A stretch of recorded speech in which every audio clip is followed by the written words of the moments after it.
All right, what's going on, beautiful people? Welcome back to our 10th Athlete to Entrepreneur panel. Can you believe it's number 10 already? We started these back in October of 2020, and we've been rolling since. Haven't stopped, haven't missed a beat. This is Athlete to Entrepreneur number 10. Let's get into today's show. As always, we have another tremendous lineup of athletes turned entrepreneurs for you today. We're not going to waste any time. You know how we do it on these shows. Next up, my guy right here, the IE zone, Allen Kehinde Aragbaye.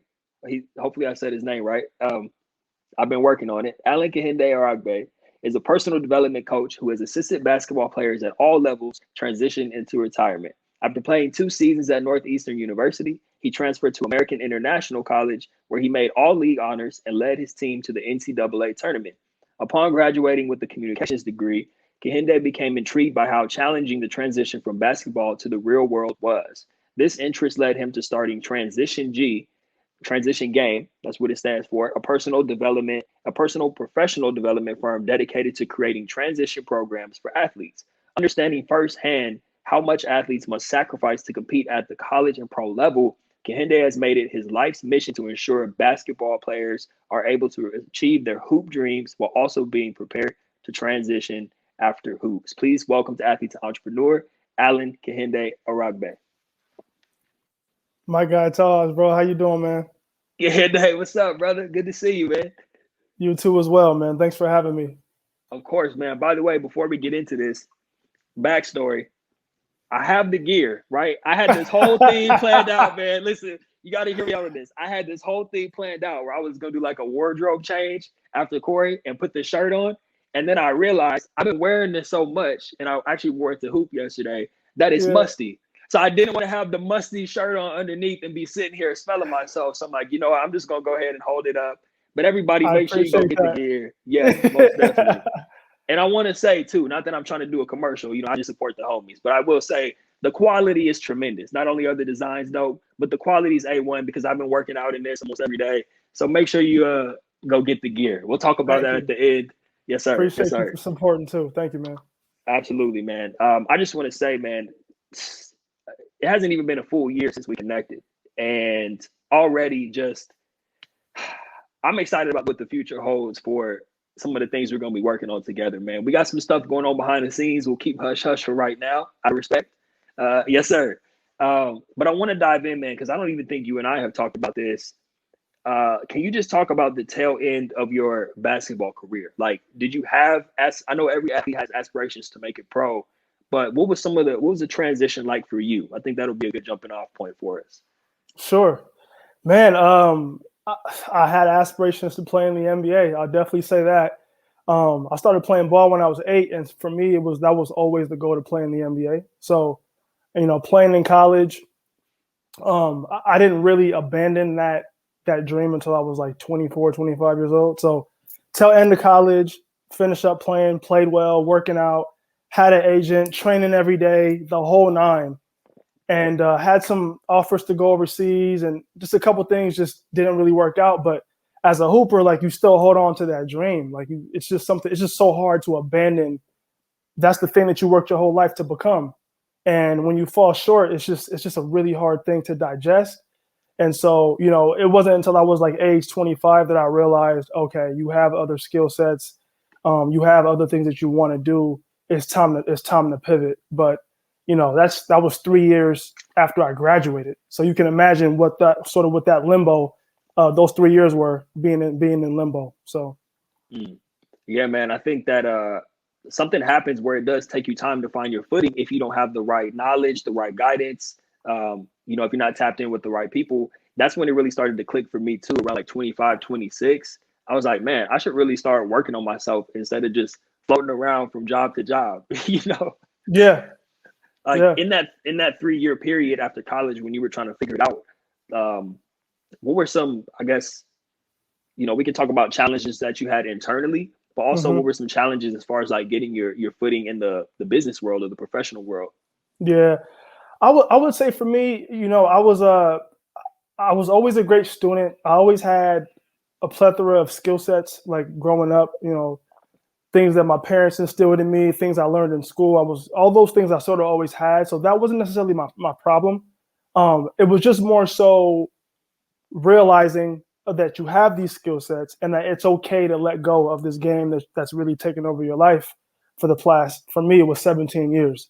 So, and part of what I do, there's a model I teach called the FIRM model, and it's basically a 4-step process of transitioning that we believe all athletes should basically implement. And there's 4 things, and this is and creating this model really was a response to really the miseducation, I believe, is what's going on in college basketball. Players are not being groomed to succeed after sport. I'm sure you can attest to that, being a football player playing at the college level. They're not being taught the real world things that can really allow them to succeed after sport. And then the second part to that is, if they're being taught it, they're not really afforded the opportunity to take real advantage of it, given the demand of a college schedule. You know, playing basketball at the college level, bro. Like, there was times where, you know, we had events going on or academic things happening, but our schedule was so busy, we didn't really have the opportunity to take advantage of those things.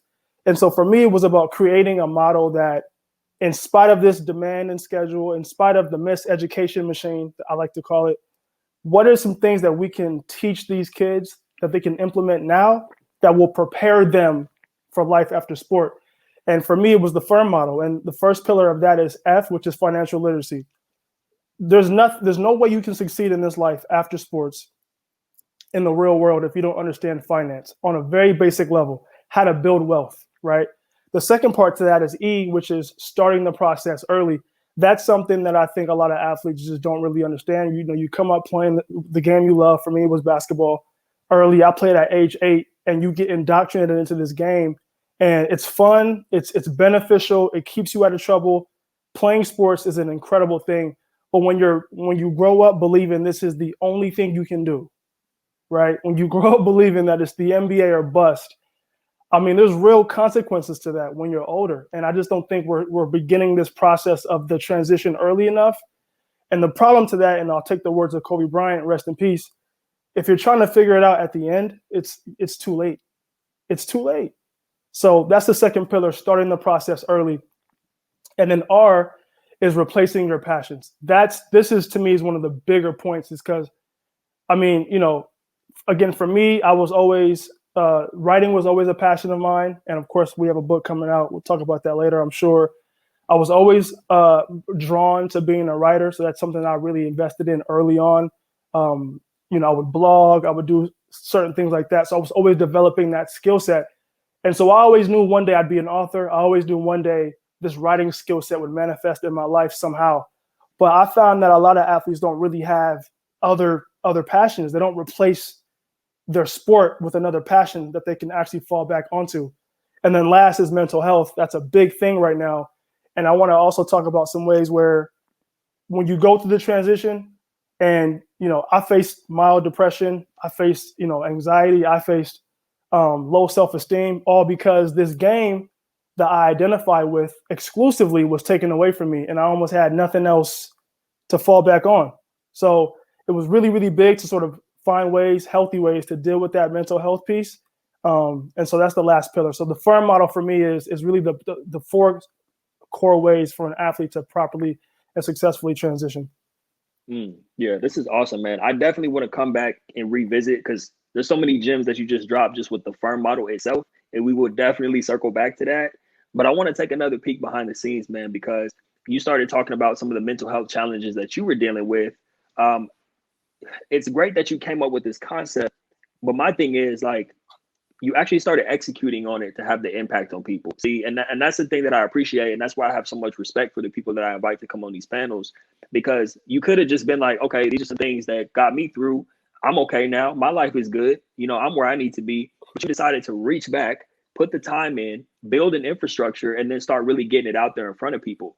So can you just walk people through, you know, especially for the aspiring entrepreneurs who may be on the line, what was the moment where you said, this is what I'm going to do, this is how I'm going to do it, and then to stay consistent and actually continually execute on that through time? Can you just walk through Absolutely. that? Yeah, absolutely. Listen, man, I'm going to be completely honest with you. Entrepreneurship is not for everybody. I'm not going to go on here and act like everybody should aspire to be an entrepreneur. It is not easy, but I will say this.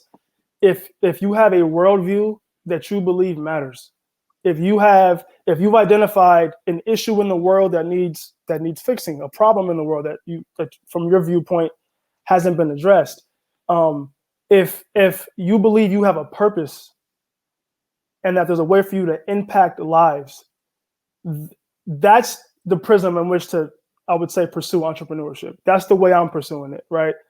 If I didn't have this like burning desire in me, I wouldn't be doing what I'm doing. Like, it's a lot easier to go get a paycheck, get paid every 2 weeks, right? Like that's and there's nothing wrong with that at all.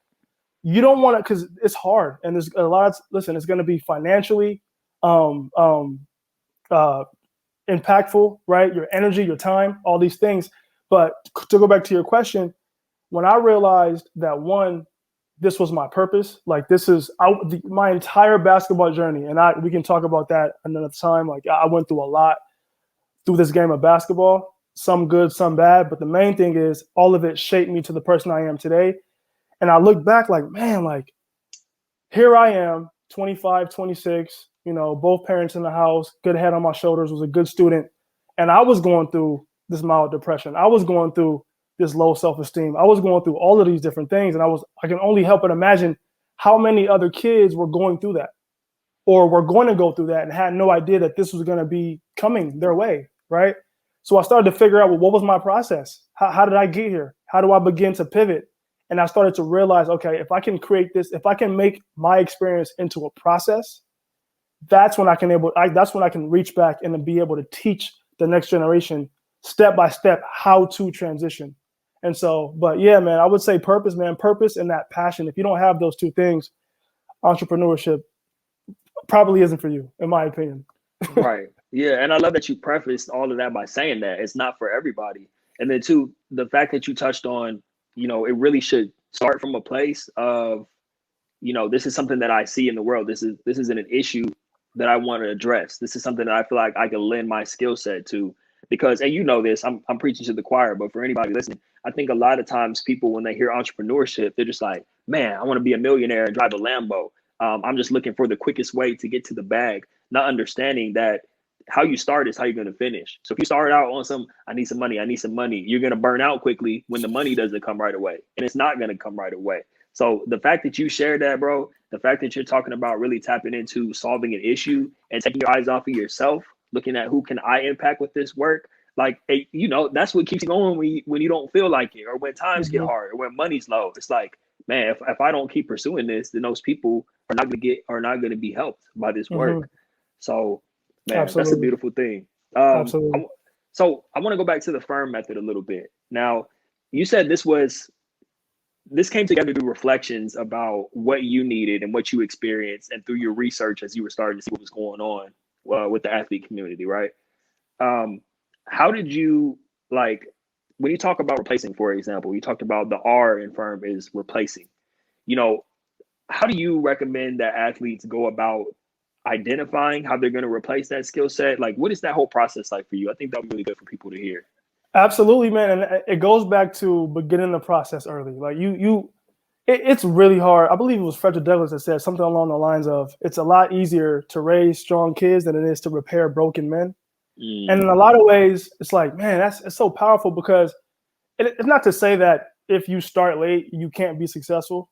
I'm not saying that at all, but your greatest opportunity to really make this seamless is to start early, right? And that is to say, introduce kids to other things early. Like, like playing ball, bro, it was basketball or nothing. It was almost taboo to like have other interests in a way. And we just got to change this prism, like this whole paradigm. There has to be a paradigm shift, bro. Like, we got to introduce kids to other. And the funny part is, a lot of these kids have other skill sets. It's not cool to pull these things out. Like, I was always a writer. I used to get made fun of for like just writing, like on airplanes, going to games, or in hotels. I'd work on that stuff in my spare time, and it was kind of like my teammates would like look at me kind of funny, and it was like, dang, like we got to change this mentality, bro. Like, at the end of the day, the ball has to stop bouncing someday. And when that happens, will you be in position to exercise some other skill set that you should have been developing the past 10, 15 years? You know what I mean? So for me, it's one of the things I like to do is introduce whenever I'm working with a kid or a client, I like to strip them of their basketball prowess or whatever sport they play. Like when you walk into this classroom and we're jumping on a Zoom call and we're having this conference, you're not an athlete. For this hour that we're meeting, none of your newspaper articles or your rankings, none of that matters here. We're focusing on you, the person, not the athlete.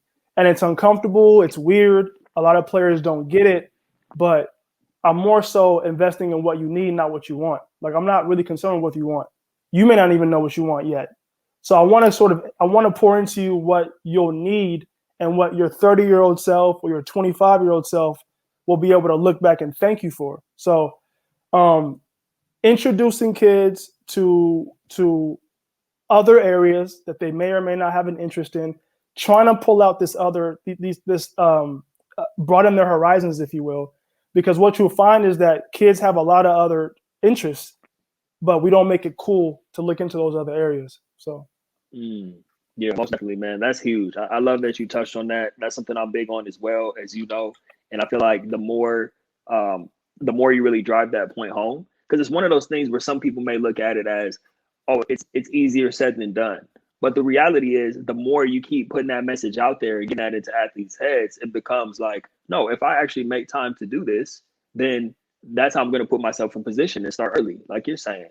So that's exactly, yeah, that's it. And I want to add another point. It's, again, as a basketball player, like when I was 9 years old, I didn't think I would go to the NBA at age 10.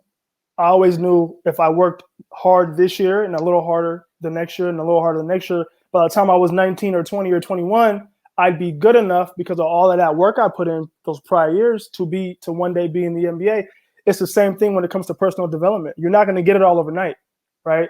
But you broaden your horizons, you invest in these other areas, and you look up 5 or 10 years later, and this thing that this journey you embarked on now is a full-blown skill set that you can fall back on. So it's funny how there's always this dichotomy between sports and business or the real world, but we got to pull it out of kids. So, yeah, man, that's awesome. I wanted to ask you about this too.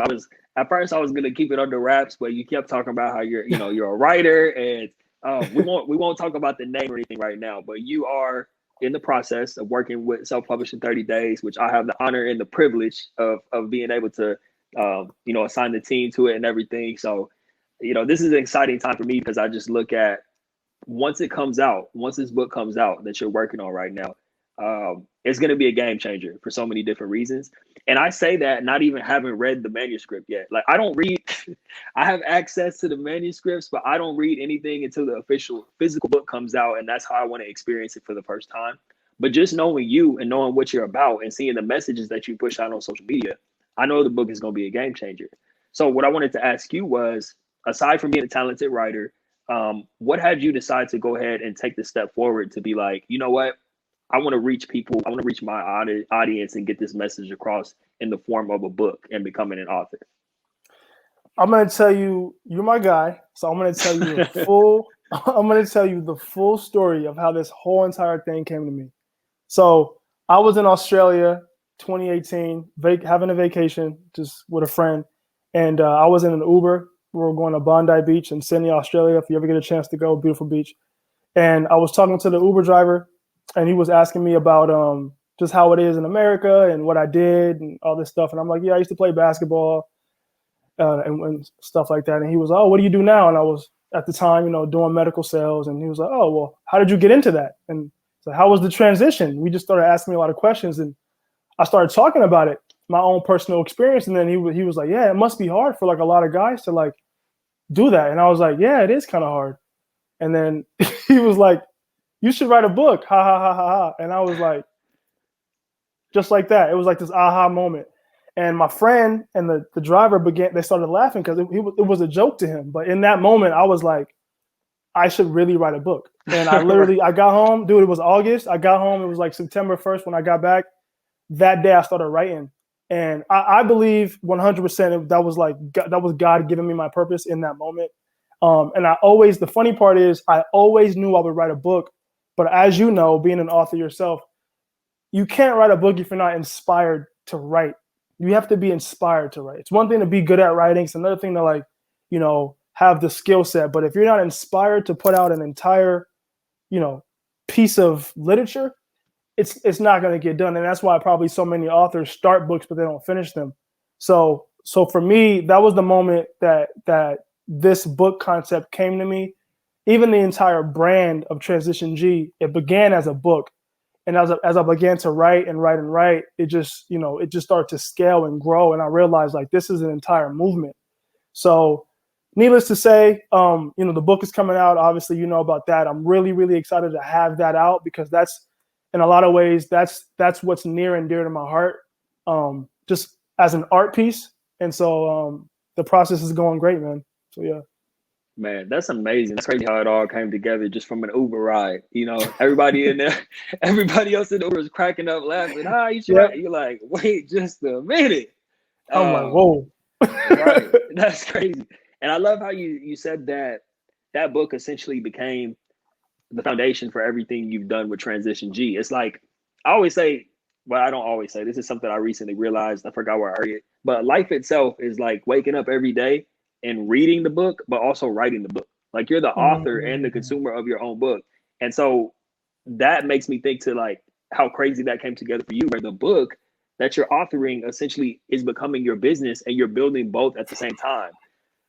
It gets deep, man. I think that's really cool. Just from a technical standpoint for any athletes on or aspiring entrepreneurs on the line, I should say, like, how did you even begin? I know you started writing the book, but when it came to the business side of things, and obviously you've done a phenomenal job with the branding, which I still need to get a consultation from you, man. I'm a book sometime. You just send me the invoice. Got you. Phenomenal branding with everything that you're doing. Like, where did you even begin once you were like, okay, green light, I'm going forward with this? What was the first step?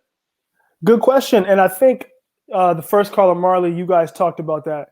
You gotta have a team, bro. You gotta have a team. And that's one thing. It's one thing I knew I would need. And the funny thing about that, even having a team, because the first thing you think about is, well, how do you pay people? But I'm gonna be honest with you. Here's a little secret for all you aspiring entrepreneurs. When you are aligned with your purpose, when you really are tackling something that's meaningful, a worldview that matters, you will be shocked how many people want to just be a part of that, right?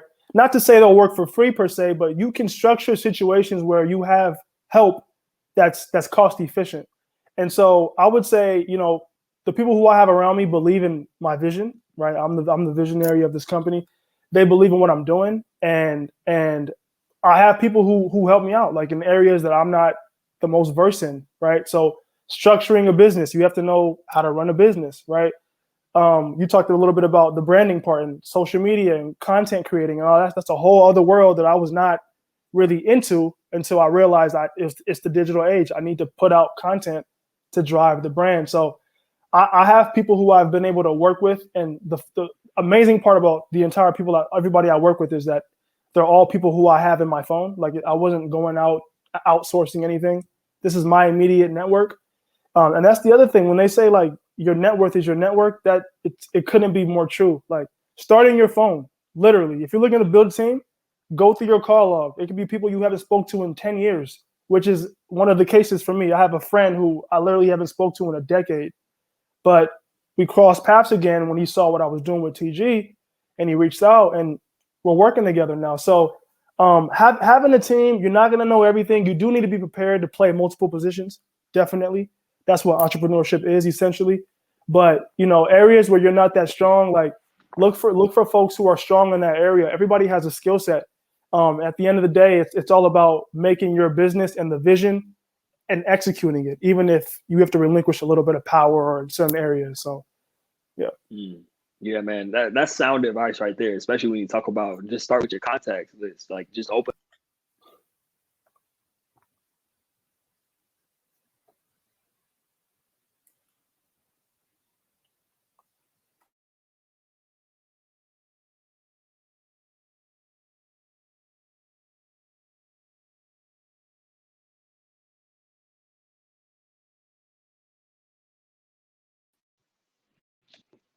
Whoa, I don't know what that was. Can you hear me?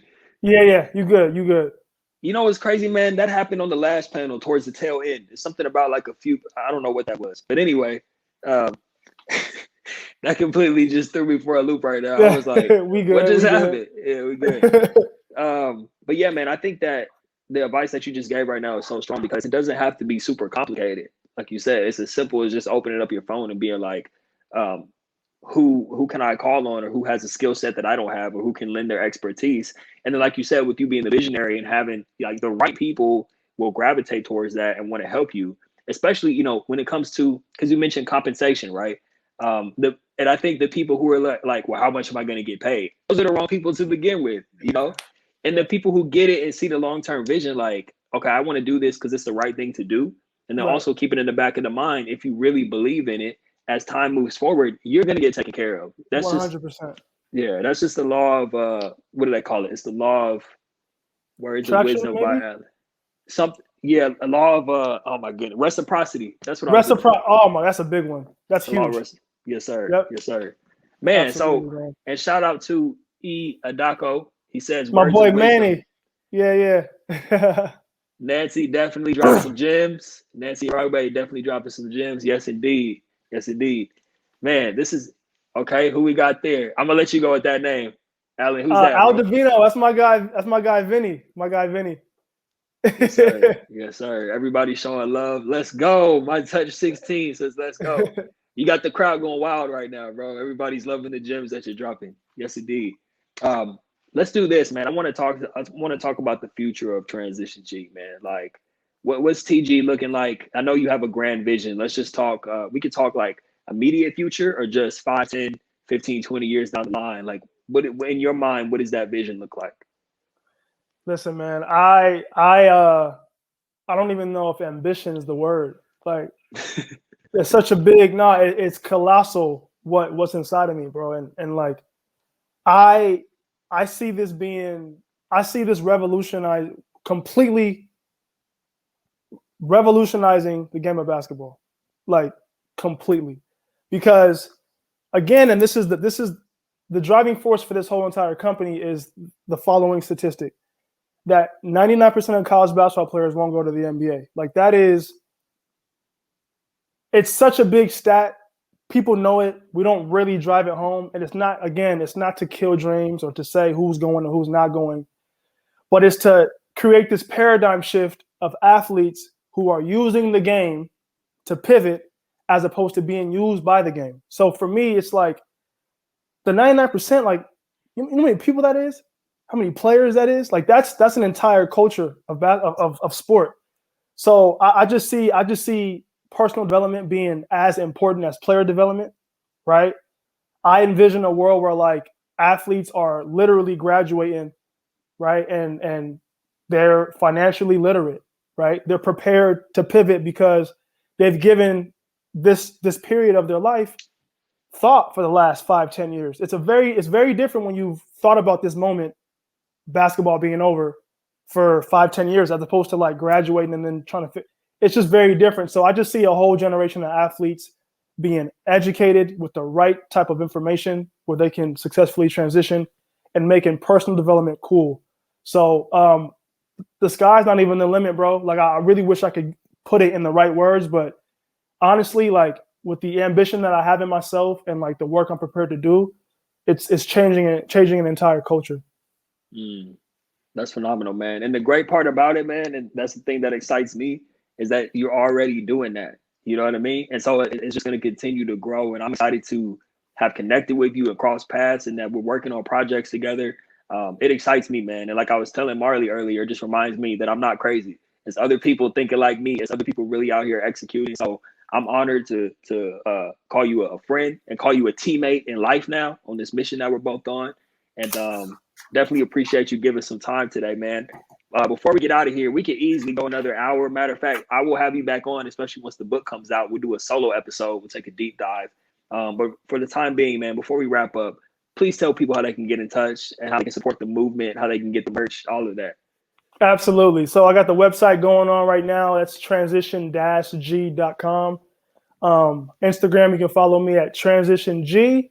And I'm also on TikTok. For those on there, it's Kehinde. KEHINDE_TG. So appreciate you, Taj. Yes, sir. Go get the merch, everybody. Yes, sir. Make sure you follow this man. Appreciate your time, brother. You have a good one. You too, brother. All right, man. Talk to you soon. Yes, sir.